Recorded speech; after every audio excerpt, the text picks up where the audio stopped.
만약에 누군가 물리적인 금고를 부수는 대신에요.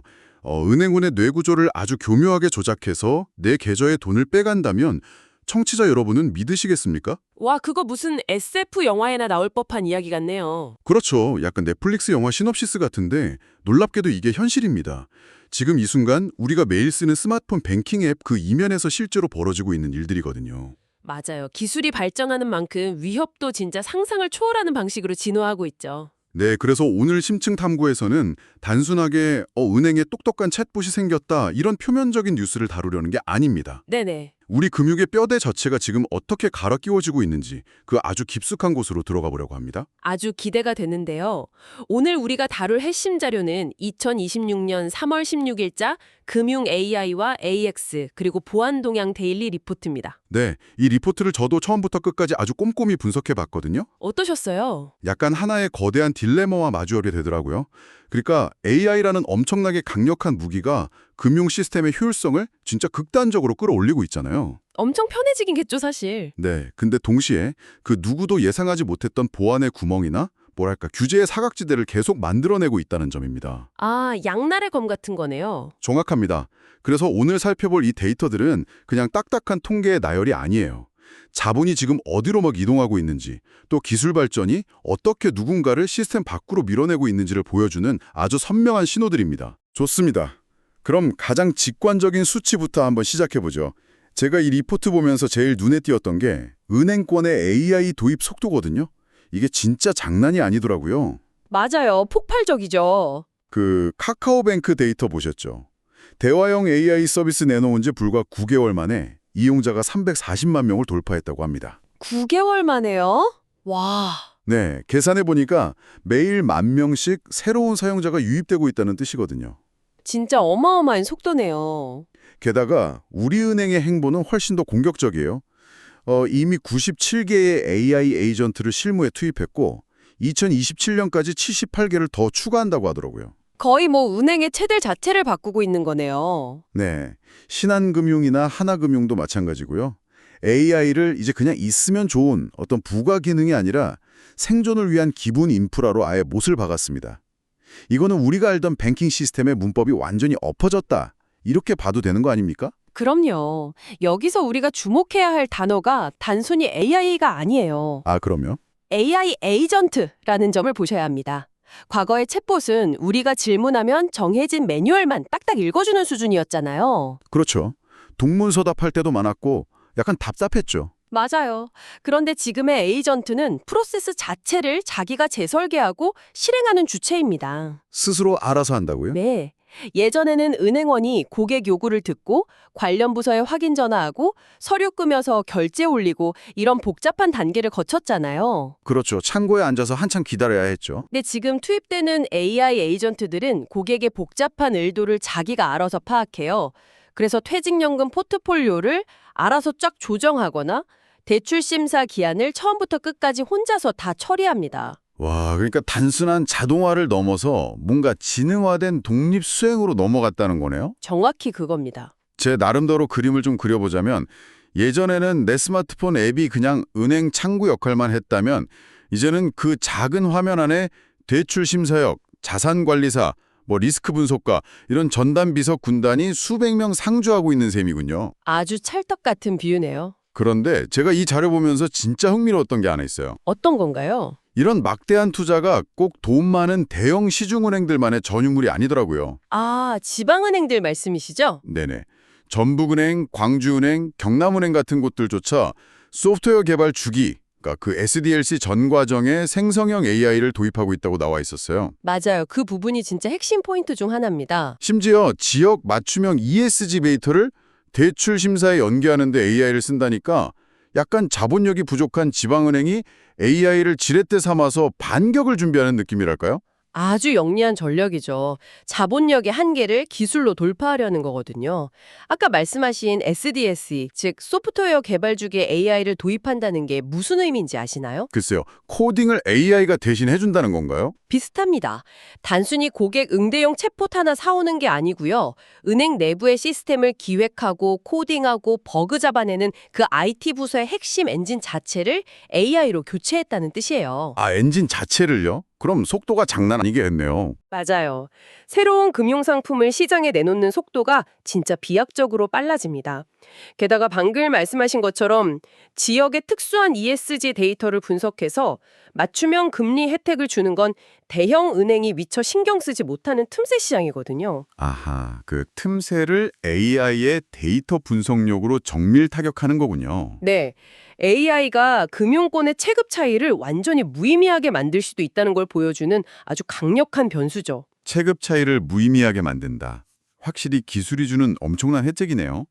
그런데요, 네. 리포트 다음 장을 딱 넘기면 이 화려한 혁신의 이면에서 아주 서늘한 통계 하나가 튀어나옵니다. 지점 폐쇄 통계 말씀이시군요. 네, 최근 5년간 전국에서 무려 900개의 은행 지점이 문을 닫았다고 합니다. 900개요. 진짜 어마어마한 숫자죠. 그러니까 AI가 내 스마트폰 안에서 모든 걸 다 해주고 지방은행조차 디지털로 효율을 극대화하는 동안에 우리가 길거리에서 흔히 보던 그 물리적인 은행들은 무서운 속도로 증발하고 있는 겁니다. 씁쓸한 현실이죠. 청취자 여러분 중에는 어차피 나는 앱으로 다 하니까 상관없어 하실 분도 있겠지만요. 모든 사람이 최첨단 에이전트를 능수능란하게 다룰 수 있는 건 아니잖아요. 그 지점이 바로 기술 혁신이 필연적으로 만들어내는 구조적 그림자라고 볼 수 있습니다. 그림자요? 네. 은행 입장에서는 AI 에이전트 하나가 오프라인 지점 수십 곳의 업무량을 소화해 주니까요. 막대한 임대료나 유지비가 드는 점포를 닫는 게 당연한 경제적 논리일 겁니다. 기업 입장에서는 비용 절감이 최고니까요. 하지만 문제는 이 과정에서 금융 서비스의 진입 장벽이 아예 완전히 달라진다는 거예요. 진입장벽이요? 네, 과거에는 그냥 동네 은행 문을 열고 들어갈 힘만 있으면 누구나 동등하게 서비스를 받을 수 있었잖아요. 그렇죠. 번호표 뽑고 기다리면 됐죠. 근데 이제는 스마트폰이라는 비싼 기기를 소유해야 하고요. 그 기기의 복잡한 화면이나 인터페이스를 이해해야 하고 또 통신망에 안정적으로 접속할 수 있어야만 금융이라는 생존망에 닿을 수 있게 된 거죠. 아, 듣고 보니 진짜 거대한 장벽이네요. 그래서 은행들도 좀 비판을 의식했는지 나름의 대책을 내놓고 있긴 하더라고요. 어떤 대책들이 있었죠? 리포트 보니까 우리금융은 시니어분들 모아놓고 택시 호출이나 키오스크 주문 같은 디지털 교육을 막 확대하고 있고요.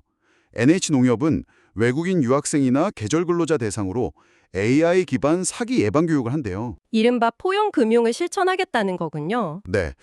근데요, 솔직히 저는 이 대목에서 약간 고개가 갸웃거려졌습니다. 오, 왜요? 아니, 은행들이 효율성 높이겠다고 오프라인 지점을 싹 없애서 사람들을 밖으로 내몰아 놓고요. 그 빈자리를 디지털 금융교육으로 메우겠다는 거잖아요. 그렇죠. 애초에 스마트폰이라는 기기 자체가 다루기 힘든 분들한테 그 장벽을 통해서만 접근할 수 있는 AI 튜터를 제공한다는 게 이거 약간 모순이나 비용 정거 아닐까요? 아주 날카로운 지적이십니다. 겉으로 보기엔 되게 훌륭한 사회공헌 활동 같잖아요. 네, 홍보하긴 좋죠. 하지만 그 본질을 파고들면 방금 말씀하신 비용 전가의 측면이 분명히 존재합니다.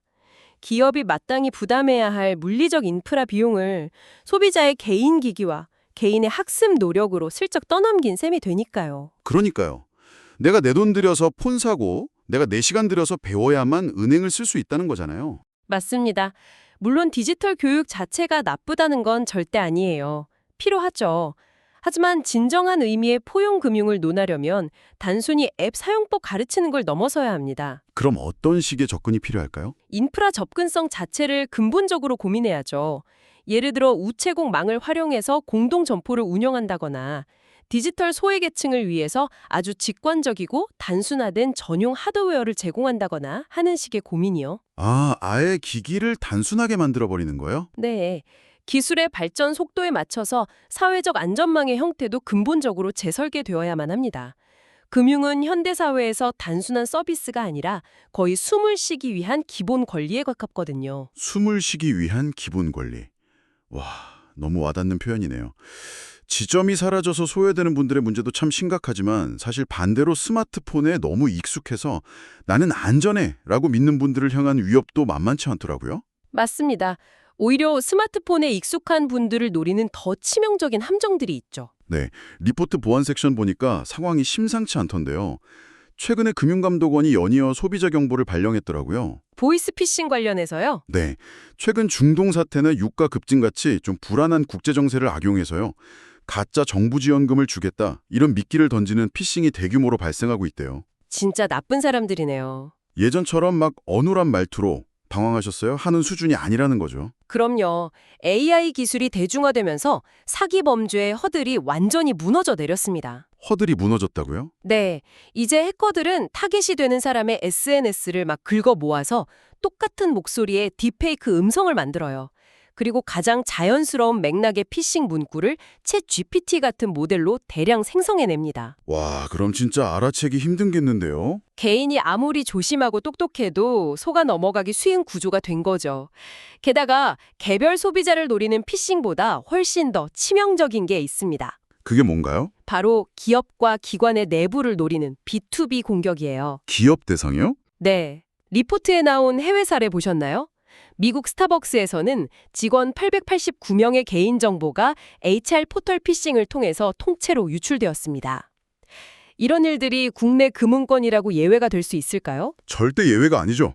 제가 이 리포트 보면서 제일 등골이 서늘했던 게요. 바로 국내 대형 보험 대리점, 이른바 GA들의 보안 실태조사 결과였습니다. 아, 그 부분 진짜 심각하죠. 조사를 해보니까 보안 인증을 제대로 받은 곳이 단 19%에 불과했대요. 그리고 무려 22곳이 보안 취약 등급을 받았다고 하더라고요. 심각한 수치네요. 아무리 대형 시중은행이나 보험사가 수천억을 쏟아부어서 철통 같은 방어벽을 쌓아도요.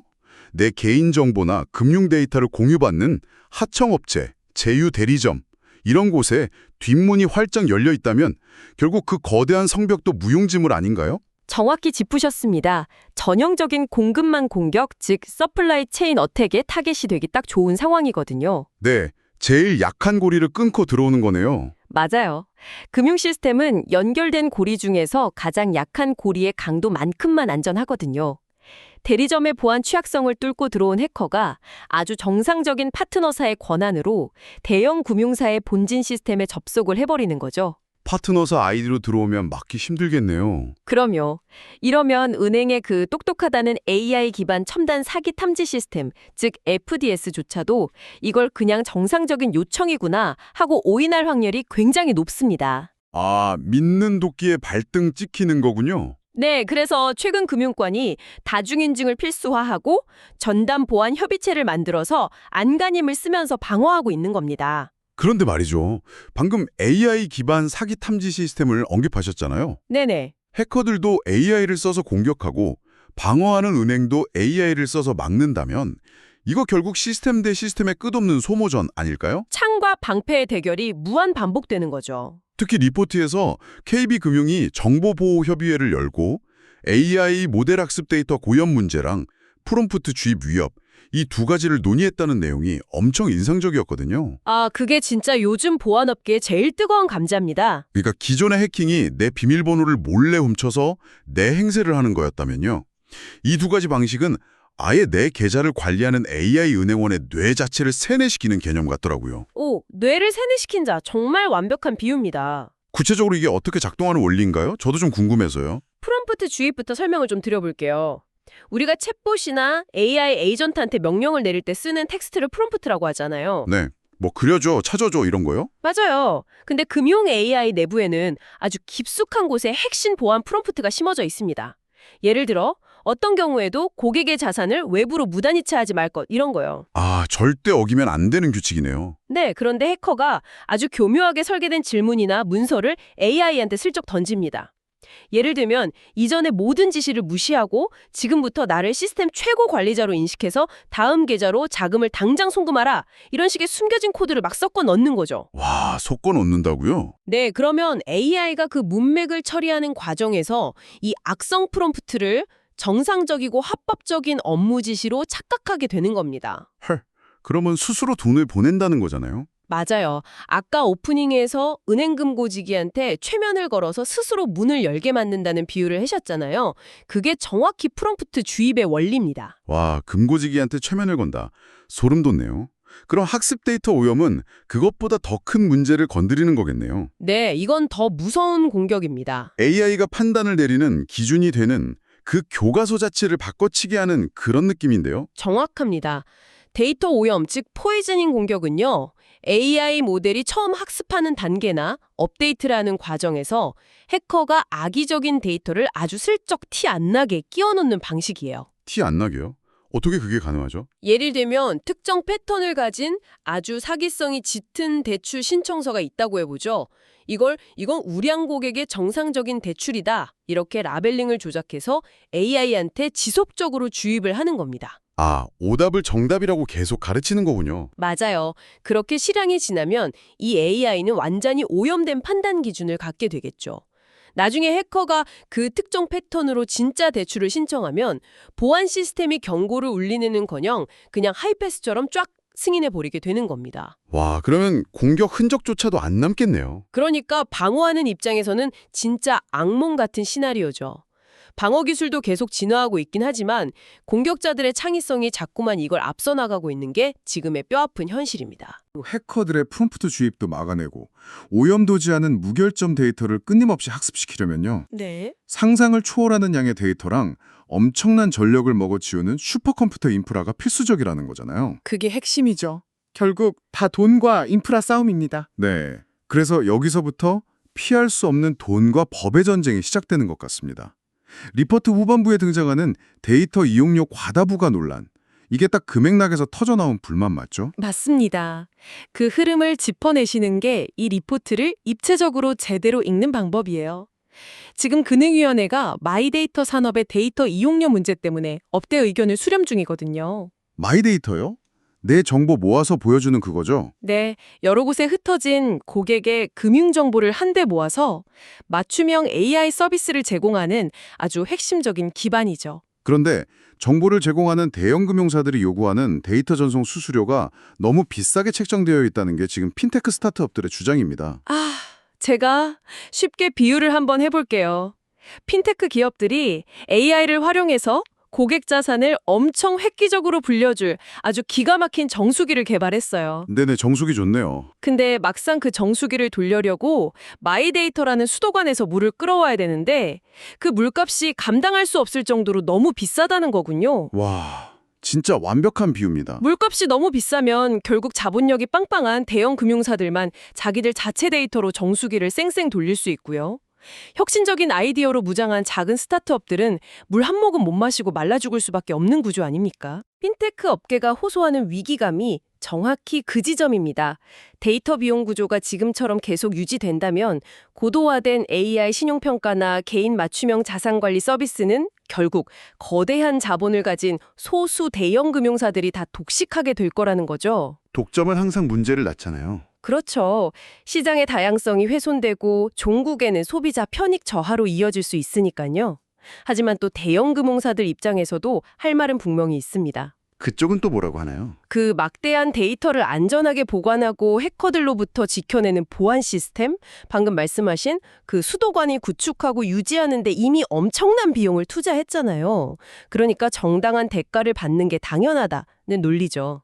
듣고 보니 양쪽 다 말이 되네요. 이 딜레마 속에서 정책당국 고민이 진짜 깊어 보입니다. 네, 당국도 골치가 아플 거예요.